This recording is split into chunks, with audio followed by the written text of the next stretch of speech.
Hi friends, భారతదేశానికి పాకిస్తాన్కి యుద్ధం ఆల్రెడీ మొదలైపోయింది.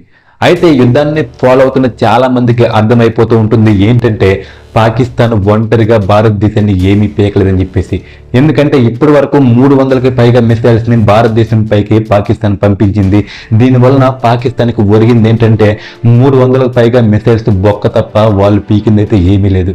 కాబట్టి పాకిస్తాన్ దగ్గర ఉన్నటువంటి టెక్నాలజీ మొత్తం ఉపయోగించి భారతదేశం పైన దాడి చేసిన భారతదేశానికి వెంట్రుక కూడా ఊడదు. అయితే చాలా మంది అనుకుంటూ ఉంటారు పాకిస్తాన్కి చైనా దేశం యొక్క సపోర్ట్ ఉంది, అదేవిధంగా పాకిస్తాన్కి ఉన్నత దేశమైనటువంటి టర్కీ దేశం యొక్క సపోర్ట్ ఉంది. ఆ రెండు దేశాల సపోర్ట్తో పాకిస్తాన్ భారతదేశాన్ని ఏమైనా చేస్తుందేమో, భారతదేశం మాత్రం కేవలం ఒంటరిగానే పోరాడలేము.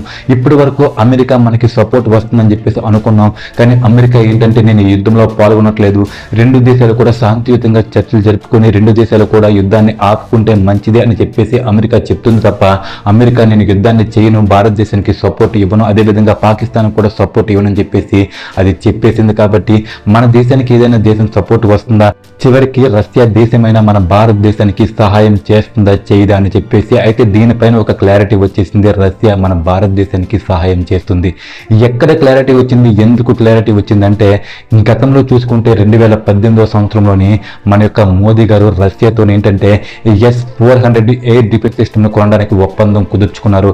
అప్పుడేంటంటే ఎప్పుడైతే మన నరేంద్ర మోదీ గారు ఈ విధంగా రష్యాతో ఒప్పందం కుదుర్చుకున్నారో అమెరికా ఏమన్నదంటే మీరు కనుక రష్యాతో మీరు కనుక ఆయుధాల ఒప్పందాన్ని కుదుర్చుకుంటే మేము భారతదేశాన్ని కూడా మేము శత్రు దేశంగానే భావిస్తామని చెప్పేసి చెప్పింది.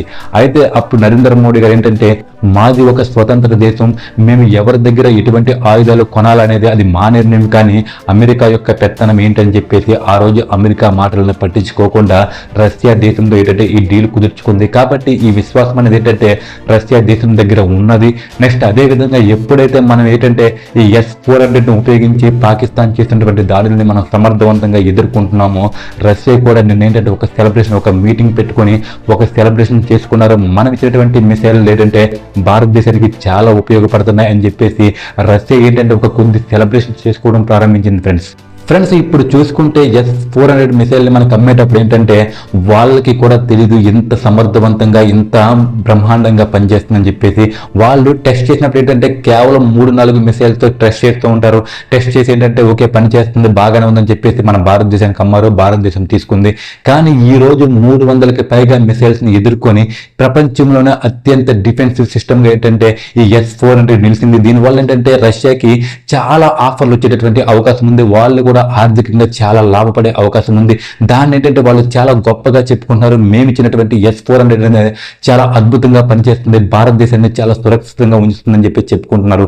కాబట్టి ఫ్రెండ్స్ వాళ్ళకి మనకి ఉన్నటువంటి సంబంధాల దృష్ట్యా ఖచ్చితంగా రష్యా అనేది మన దేశానికి సపోర్ట్ చేస్తుంది. వాళ్ళు నిన్నే పార్టీ పెట్టుకొని వాళ్ళు చాలా గొప్పగా చాలా బ్రహ్మాండంగా ఫీల్ అవుతున్నారు వాళ్ళ యొక్క S-400 సిస్టమ్ గురించి.